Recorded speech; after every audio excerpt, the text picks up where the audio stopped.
Star news Marathi, नवे पाऊल नवी दिशा।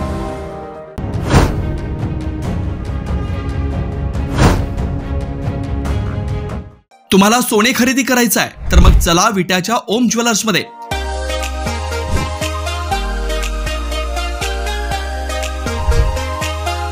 विट्यातील प्रथम सोन्याचे 100% BIS 916 हॉलमार्क्ड ज्वेलरी शोरूम, HUID प्रमाणित सर्व दागिने, ग्राहकांसाठी सुवर्ण संच योजनाही सुरू।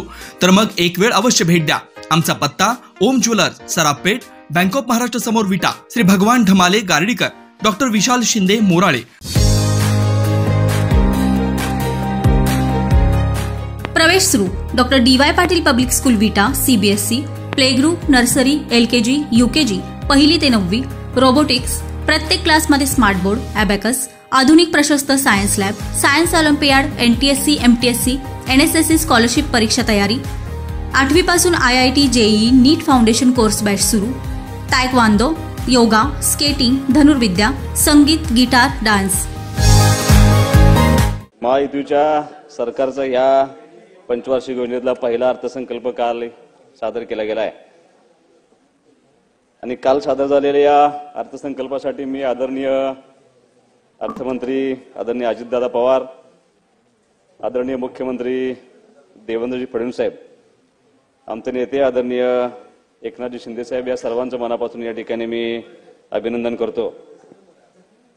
आणि अर्थसंकल्प सादर झाल्यानंतर ह्या अर्थसंकल्पावरती चर्चा करत असताना आज सकाळपासून सभागृहाच्या दोन्ही बाजूच्या सन्माननीय सदस्यांची मतं त्या ठिकाणी ऐकून घेण्याचा आणि जाणून घेण्याचा प्रयत्न करत होतो। आणि मग हे सदस्यांची मतं जाणून घेत असताना ज्यांना ज्या पद्धतीने इनपुट्स मिळाले, ज्यांनी ज्या पद्धतीने काही लोकांनी अर्थसंकल्प वाचला असेल, काही लोकांना त्यांच्या PAने त्या ठिकाणी प्रिंट्स दिल्या असतील आणि त्या पद्धतीने प्रत्येकानं अर्थसंकल्पाकडे बघण्याचा दृष्टिकोन त्या ठिकाणी ठेवण्याचा प्रयत्न केलाय। अध्यक्ष महोदय, मी पहिल्यांदा या सरकारच्या मनापासून या ठिकाणी अर्थमंत्र्यांचं अभिनंदन व्यक्त करेन आणि हे व्यक्त करत असताना ज्या सकारात्मक गोष्टी मला या अर्थसंकल्पामध्ये दिसल्या, जाणवल्या आणि या अर्थसंकल्पाचा माझ्या मतदारसंघावरती होणारा परिणाम काय असेल याचं छोटंसं या ठिकाणी मी माझं मत व्यक्त करतोय।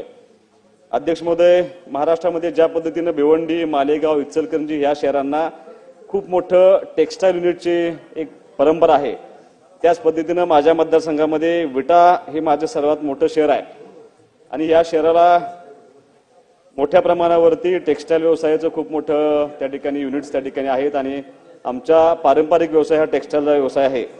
मी राज्य शासनाचा मनापासून या ठिकाणी आभार मानून गेले अनेक वर्ष हा व्यवसाय थोड्याशा अडचणीच्या काळामध्ये जात होता, परंतु ह्या अर्थसंकल्पामध्ये आदरणीय अर्थमंत्र्यांनी या राज्यामध्ये महाराष्ट्र टेक्निकल टेक्स्टाईल मिशनची घोषणा काल त्या ठिकाणी केलेली आहे आणि या निश्चितपणे ह्या मिशनच्या माध्यमातून माझ्या शहरातील या टेक्स्टाईल उद्योगाला काही नवी संजीवनी देता येते का, यासाठी निश्चितपणे हा अर्थसंकल्प त्या ठिकाणी मला पूरक ठरतोय असं या ठिकाणी दिसतंय।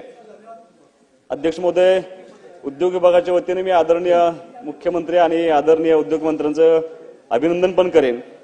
या दोघांनी आदरणीय मुख्यमंत्र्यांनी उद्योग मंत्र्यांनी दावोसमध्ये जी जागतिक आर्थिक परिषद झाली त्याच्यामध्ये जवळपास 63 कंपन्यांच्या बरोबर सामंजस्य करार झाले आणि 15 लाख कोटीची गुंतवणूक ह्या राज्यामध्ये त्या ठिकाणी येते। मी आपल्या माध्यमातून आदरणीय उद्योग मंत्र्यांना एवढीच या ठिकाणी विनंती करणार आहे की अत्यंत दुष्काळ असलेला माझा मतदारसंघ आता उपसा सिंचन योजनांच्या पाण्यामुळे सुजलाम सुफलाम होतोय आणि दळणवळणाची साधनं प्रचंड मोठ्या प्रमाणावरती होत आहेत। गेल्या 2.5 वर्षाच्या 3 वर्षाच्या काळामध्ये अनेक नवे नॅशनल हायवे माझ्या मतदारसंघामध्ये उभा राहत आहेत, त्यामुळं ही जी गुंतवणूक होणार आहे ह्या गुंतवणुकीतले काही मोठे युनिट किंवा मोठे प्रकल्प हे माझ्या मतदारसंघामध्ये यावे जेणेकरून त्या भागातल्या तरुणांना त्यांच्या हाताला काम मिळेल, यासाठी मी तुमच्या माध्यमातून या ठिकाणी विनंती करतोय। अध्यक्ष महोदय, परवा दिवशी राज्यपालांच्या अभिभाषणावरती मत व्यक्त करत असताना मी शक्तीपीठाच्या महामार्गाबाबतीत काही उल्लेख केला होता। हा शक्तीपीठ महामार्ग माझ्या मतदारसंघातून जात आहे आणि तो जात असताना एक नवीन अलाइनमेंट होण्यासंदर्भामध्ये मी तुमच्या माध्यमातून राज्य शासनाला विनंती केली होती। त्या माध्यमातून तो शक्तीपीठ महामार्गाबरोबर भक्तीपीठ महामार्गाची सुद्धा मांडणी तुमच्या माध्यमातून व्हावी अशी मी सरकारला या ठिकाणी विनंती करतोय। पायाभूत विकासासाठी मुख्यमंत्री ग्रामसडक योजना, प्रधानमंत्री ग्रामसडक योजना यासाठी सुद्धा भरीव तरतूद व्हावी जेणेकरून मतदारसंघातल्या ग्रामीण भागाला खूप मोठ्या प्रमाणात दळणवळणाचा त्या ठिकाणी उपयोग होणार आहे। अध्यक्ष महोदय, एक अपेक्षा अशी आहे की ज्या पद्धतीने नवी मुंबई ते आंतरराष्ट्रीय विमानतळ लवकर कार्यान्वित होणार आहे त्या पद्धतीनं माझ्या सांगली जिल्ह्यामध्ये त्या ठिकाणी एक नवीन विमानतळ व्हावं यासाठी अनेक लोकांचा पाठपुरावा चालू आहे, अनेक लोकांच्या ठिकाणी आंदोलन झाली. त्याचा सारासार विचार करून माझ्या सांगली शहरामध्ये एक विमानतळ व्हावं यासाठी आपण इथून पुढच्या काळामध्ये प्रयत्न करावा अशी अपेक्षा ठिकाणी व्यक्त करतोय. अध्यक्ष महोदय, एक महत्वाची घोषणा अर्थसंकल्पामध्ये केली गेलेली आहे. शेतीमध्ये आता कृत्रिम बुद्धिमत्तेचा AI टेक्नॉलॉजीचा वापर त्या ठिकाणी करण्याचा निर्णय आपण घेतला. अत्यंत दुष्काळ असलेला माझा मतदारसंघ आज टेंबू उपसा सिंचन योजनेमुळे सुजलाम सुफलाम होत असताना माझ्या भागातला शेतकरी अत्यंत प्रामाणिकपणे आणि ताकदीने त्या ठिकाणी नवीन नवीन प्रयोग करून, म्हणजे ज्या भागामध्ये फक्त खरीप आणि रब्बीवरती आम्ही अवलंबून असायचो तिथे आता आमच्या भागामध्ये खूप मोठ्या प्रमाणावरती द्राक्षे, ड्रॅगन फ्रूट, ऍपल बोर, किंबहुना आज मसाल्याचे सुद्धा काही प्रयोग शेतकरी त्या ठिकाणी मसाल्याचं उत्पादन घेण्याचा प्रयोग आमच्या भागामध्ये करतायत. मी अध्यक्ष महोदय थोड्याच वेळ त्या ठिकाणी बोलतोय. माझ्या मतदारसंघामध्ये पळशी हे गाव आहे ज्याच्यामध्ये अत्यंत चांगल्या पद्धतीचे एक्सपोर्ट क्वालिटी द्राक्षे त्या ठिकाणी तयार होतात. आटपाडीमध्ये डाळिंबाचं खूप मोठं उत्पादन आणि सगळ्या भाग हे एक्सपोर्ट करणाऱ्या सगळ्या माझ्या बागा असतील आणि ह्याच्यामध्ये निर्यातक्षम द्राक्ष आणि डाळिंब बनत असल्यामुळं माझा तालुका हा या शासनाला निश्चितपणे परकीय चलन मिळवून देणारा त्या ठिकाणी मतदारसंघ आहे. अध्यक्ष महोदय, या अर्थसंकल्पामध्ये धनगर समाजासाठी, आदिवासी समाजासाठी अनेक योजनांची तरतूद त्या ठिकाणी करण्यात आलेली आहे. माझ्या मतदारसंघामध्ये माझे धनगर बांधव खूप मोठ्या प्रमाणावरती त्या ठिकाणी राहतात. माझी तुमच्या माध्यमातून सरकारला एवढीच विनंती आहे की ह्या धनगर समाजाचे एक पारंपरिक कला नृत्य आहे, गजी नृत्य त्या ठिकाणी अध्यक्ष महोदय आमचा धनगर समाज त्या ठिकाणी खेळला जातो आणि या खेळाला शासनाच्या माध्यमातून साहसी खेळाचा त्या ठिकाणी निर्णय करावा, त्याला दर्जा द्यावा आणि हे जे लोक आमचे गजी नृत्य खेळतात त्या लोकांना कलाकार मानधनाच्या योजनेमध्ये परिक्षेत्रामध्ये समाविष्ट करून त्या खेळणाऱ्या लोकांना त्या ठिकाणी ह्या योजनेचा आणि त्यांना याच्या योजनेचा लाभ देऊन पेन्शन देण्यासंदर्भामध्ये निर्णय करावा अशी मी या ठिकाणी तुम्हाला विनंती करणार आहे. अध्यक्ष महोदय, या बजेटमध्ये माझ्या जिल्ह्यातील म्हैसाळ या योजनेला सौर ऊर्जा करण्याचा निर्णय घेतलाय. आशिया खंडातली सगळ्यात मोठी उपसा सिंचन योजना टेंबू उपसा सिंचन योजना आहे. ही म्हैसाळ योजना ज्यावेळेला सौर ऊर्जेवरती चालेल त्याचं सक्सेस स्टोरी घेऊन ही टेंबू उपसा सिंचन योजना सुद्धा भविष्यामध्ये सौर ऊर्जेवरती चालू करावी यासाठी मी तुमच्या माध्यमातून सरकारला या ठिकाणी मी विनंती करतोय. अध्यक्ष महोदय, जलयुक्त शिवार ही आदरणीय मुख्यमंत्र्यांची ड्रीम प्रोजेक्ट आहे.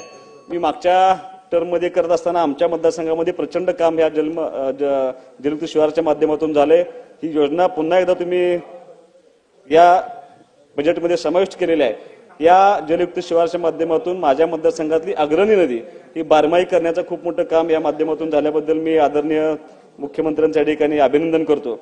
गाळमुक्त धरण, शिवारयुक्त गाळ या माध्यमातून माझ्या मतदारसंघाच्या जवळ असलेलं जे राजेवाडी तलाव आहे त्या तलावामध्ये त्या तलावाचा गाळ काढून आणि तो गाळ शेतकऱ्यांना देण्यासाठी खूप मोठ्या प्रमाणात प्रयत्न व्हावा अशी अपेक्षा या ठिकाणी मी तुम्हाला व्यक्त करतोय. घरकुलांच्या संदर्भामध्ये अध्यक्ष महोदय, केंद्र शासनाबरोबर तुम्ही 50,000 रुपये राज्य शासनाचा निर्णय घेतला त्याबद्दल मी आदरणीय सगळ्या मंत्रिमंडळाचं या ठिकाणी मनापासून अभिनंदन करेन. शेवटचा मुद्दा अध्यक्ष महोदय मी या ठिकाणी मांडतोय. एक उमेद मॉल ही अत्यंत चांगली संकल्पना बचत गटाच्या माध्यमातून महिलांना सशक्तीकरण करण्यासाठी आपण या ठिकाणी घेतले. प्रत्येक जिल्ह्याच्या ठिकाणी हा उमेद मॉल असावा अशी अपेक्षा तुम्ही व्यक्त केली. पण माझी तुम्हाला तुमच्या माध्यमातून सरकारला एवढीच विनंती आहे की ह्या जिल्ह्यापुरतं न मर्यादित राहता प्रत्येक तालुक्यामध्ये हा उमेद मॉल बचत गटांसाठी असावा अशी अपेक्षा मी तुमच्या पुढे समोर ठेवतोय आणि तुमच्या माध्यमातून हे पूर्ण करावं अशी अपेक्षा व्यक्त करतोय. अध्यक्ष महोदय, बोलण्यासारखे बरेच मुद्दे आहेत पण वेळेचं बाण ठेवून मी तुमची या ठिकाणी मला बोलण्याची संधी दिली आणि ह्या मांडलेल्या अर्थसंकल्पाला मी या ठिकाणी मनापासून संबोधन करतो आणि सगळ्या सरकारच्या या ठिकाणी अभिनंदन करून थांबतो. जय हिंद. सन्माननीय सदस्य राजेश, आपल्या परिसरातील लेटेस्ट बातम्या पाहण्यासाठी स्टार न्यूज मराठी YouTube चॅनलला आता सबस्क्राईब करा.